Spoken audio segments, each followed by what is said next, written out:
Olá, queridos amigos, queridas amigas, que a face do Senhor Jesus possa resplandecer em cada um de vocês, que o Espírito de Deus possa inundar seus corações, dando o devido entendimento e sabedoria, e que todos tenham um feliz dia.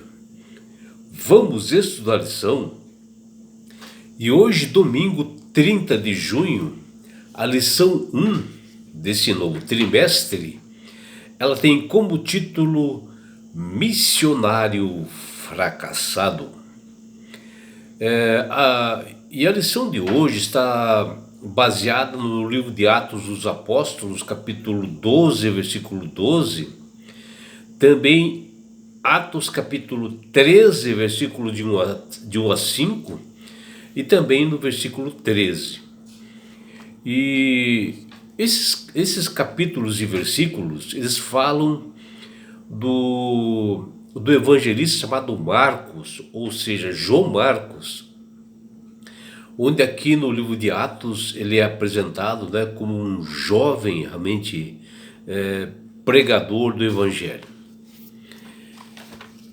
E o autor do evangelho de Marcos, que está aqui nas Sagradas Escrituras, o seu nome correto chama-se João Marcos, que era um jovem judeu, nativo lá de Jerusalém,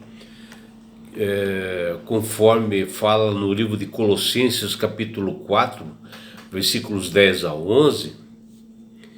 Sua mãe, ela chamava-se Maria, e ela era parente de Barnabé, outro pregador e missionário também. Que o Barnabé, ele era companheiro de muitas viagens do apóstolo Paulo. E pelo fato da Bíblia não mencionar o pai de João Marcos, é possível que a sua mãe Maria já fosse viúva quando ocorreram os relatos nesse livro de Atos dos Apóstolos. E aparentemente João Marcos, ele pertencia a uma família rica, abastada, cheia de posses, onde a sua casa, da sua mãe Maria, que era bastante grande assim, era um ponto assim de encontro assim de evangelismo, de cultos, de reuniões da igreja primitiva, onde se reuniam muitas pessoas ali. E esta família de João Marcos, ela tinha uma criada que servia a todos, com o nome de Rode, que fala lá em Atos dos Apóstolos, capítulo 12, versículo 12. E nessa casa, ele recebia Pedro e seus convidados, E Marcos, ele era assim como um narrador, e também um escrivão, que o que Pedro falava, ele escrevia também. João Marcos foi praticamente assim, um escriba, Ele escrevia tudo o que Pedro falava. Quando houve aquela história do apóstolo Pedro, da sua fuga lá da prisão, e onde os acontecimentos ali, que nesse Atos dos Apóstolos, capítulo 12, seguiram, e depois falar da morte de Herodes, e ali estão repletos assim, de contrastes assim, impressionantes, que fala lá do Pedro, e o rei, e também da fuga, de Pedro da prisão, que foi fantástica, mas que foi bastante incrível e engraçado. João Marcos, ele não participou dessa história, mas desempenhou assim fatos assim, só dele narrar nos livros, Ele não desempenhou nenhum papel nessa história toda que aconteceu. Mas a apresentação de Marcos, nesse ponto do livro, prepara todo leitor para sua ligação direta com Barnabé e Saulo. Marcos usa em seus livros assim, uma linguagem assim, simplória, até alguns acham assim, um pouco infantil, né? E ele descreve assim, detalhes assim, bastante importantes assim, de Jesus, que outros evangelistas não trazem em seus livros, né? Como assim palavras diminutivas, né, que Marcos usa nesse livro que ele escreve. Ele usa bastante expressões aramaicas, né? E o Evangelho de Marcos traz uma visão quase semelhante ao de Pedro, de uma forma assim repreendedora, assim, dura, né? Até parece ali que Pedro está falando ali, né? Como até quando ele menciona, né, os erros de Pedro, parece ali que Pedro aceita seus erros, né, pela forma que Marcos expõe. E aqui nesse livro Pedro parece até se penitenciando das falhas que ele cometeu. Em Atos dos Apóstolos, capítulo 13, versículo 1, aqui fala de uma grande viagem em missão do apóstolo Paulo para Antioquia. E lá tinha homens assim de Deus separado pelo Criador para uma obra especial de proclamar o Evangelho, onde eram profetas assim, mestres, né? E entre eles podemos dizer Barnabé, Simeão, Lúcio de Cirene, Manoém. E assim, após naquele lugar, eles jejuarem e orarem, o Espírito Santo dá um recado a Paulo para que eles se separassem e Barnabé e Paulo fossem para a obra, né? E enviados pelo Espírito Santo, Paulo e Barnabé desceram a Seleucia, né? E anunciavam ali a palavra de Deus nas sinagogas. E aí nesse lugar começa, né, o jovem João Marcos a trabalhar como auxiliar, que fala lá em Atos capítulo 13, versículos 5 e 13. Todavia, quando eles chegaram a Perge, né, na Ásia Menor,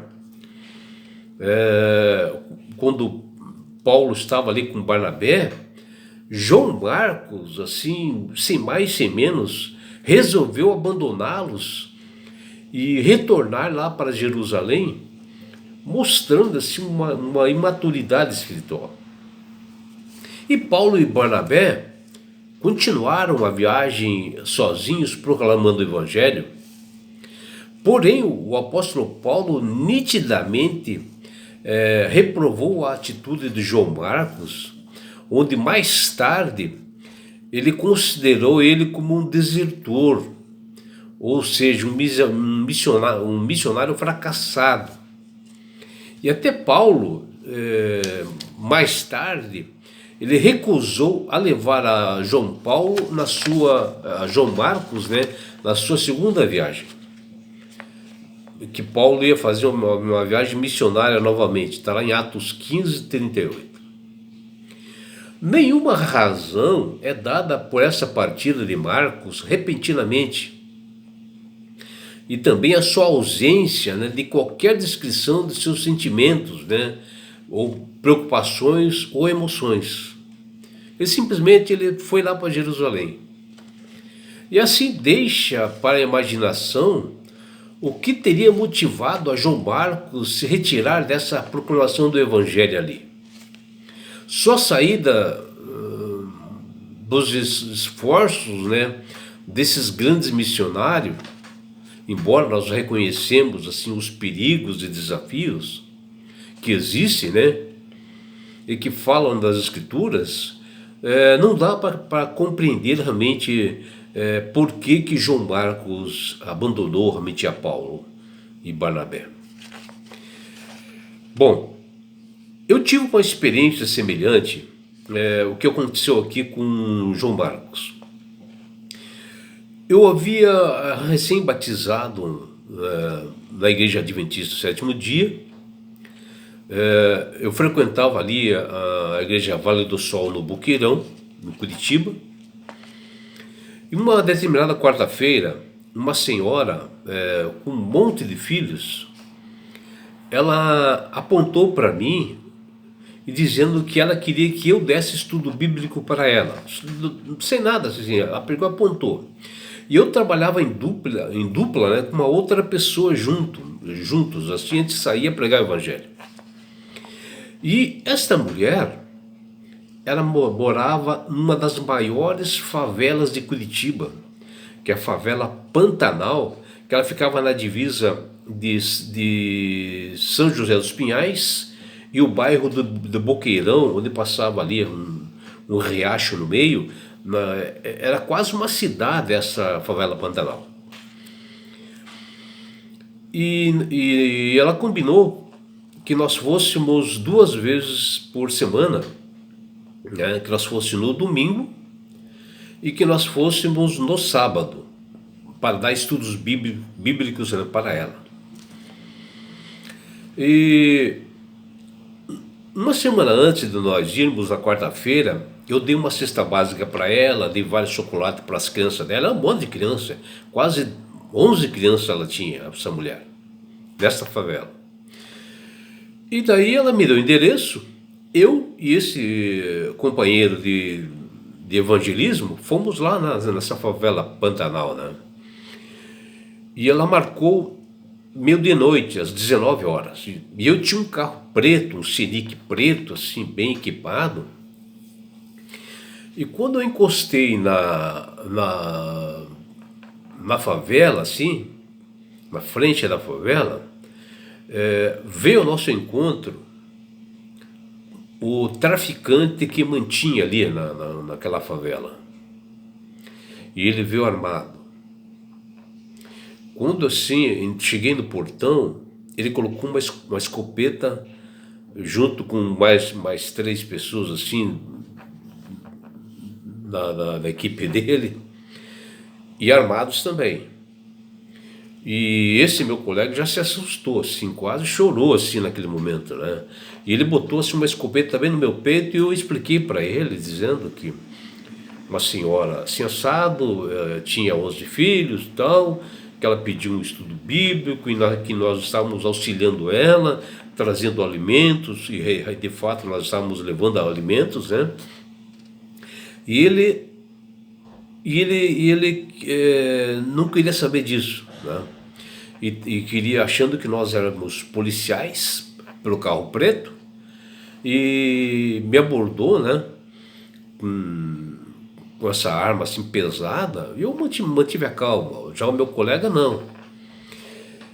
E eis que, assim, de tanta discussão ali, a gente se desculpando e mencionando que éramos missionários, mostramos Bíblia e tal, e o traficante não queria aceitar essa ideia.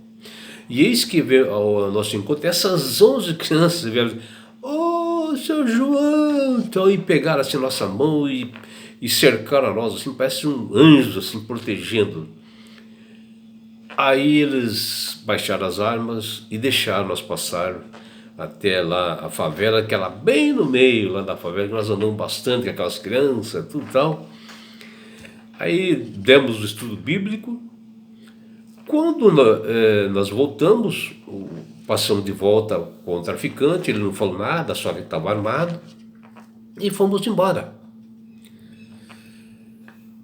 No outro dia, esse meu companheiro de pregação do evangelho ligou para mim dizendo que não ia mais, que ele não ia colocar em risco a vida dele e tal, papá, e não quis mais pregar o evangelho comigo, né?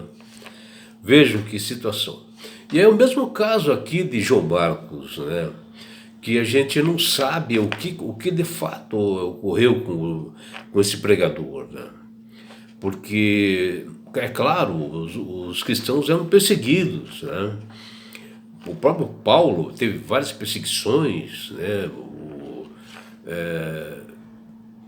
Todos eles já sofreram realmente isso, né?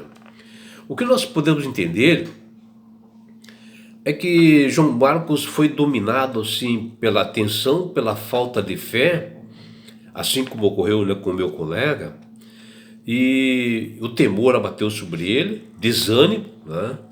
E ele hesitou-se um pouco pela sua vida espiritual, né, para estar ali, para pregar aquele evangelho. E assim ele fracassou no propósito de se consagrar de todo o coração ao Senhor Jesus. E é por isso, meu amigo, minha amiga, que Deus tem realmente clamado através do poder do Espírito Santo para que as pessoas aceitem a Jesus como Salvador e Senhor. Porque a partir do momento que você aceita Jesus como Salvador e Senhor da sua vida, você passa a ter mais fé. Os desafios realmente que ocorrem, parece que você faz com satisfação, tá? E passa a fazer com sabedoria. Você passa a manusear melhor as Escrituras porque você tem um direcionamento do Espírito Santo. E essa é a diferença na vida do cristão, onde dá mais fé, dá esperança, e a gente torna-se perseverante nas atividades. E não é só isso, meu amigo, minha amiga. Quando você aceita Jesus como Salvador e Senhor, você ganha de Deus esse presente que chama-se salvação. E com isto, Jesus, a grande volta dele, que está muito próxima, né? Porque ele disse lá em Mateus 24, os sinais da sua grande vinda, do seu retorno nesse mundo, para nos buscar. E nessa segunda vinda, ele vai levar você, sua família, a todos os seus familiares, a mim, a todos nós, para as mansões celestiais. E lá você não terá mais morte, mais dores, mais aflições, não haverá mais perseguições, porque você estará no céu. Você terá a oportunidade de estar face a face com Jesus. E sabe por que Deus quer fazer isto com você, minha amiga? Com você, meu amigo? Porque Jesus te ama. Abraços do seu amigo João Carlos Amorim.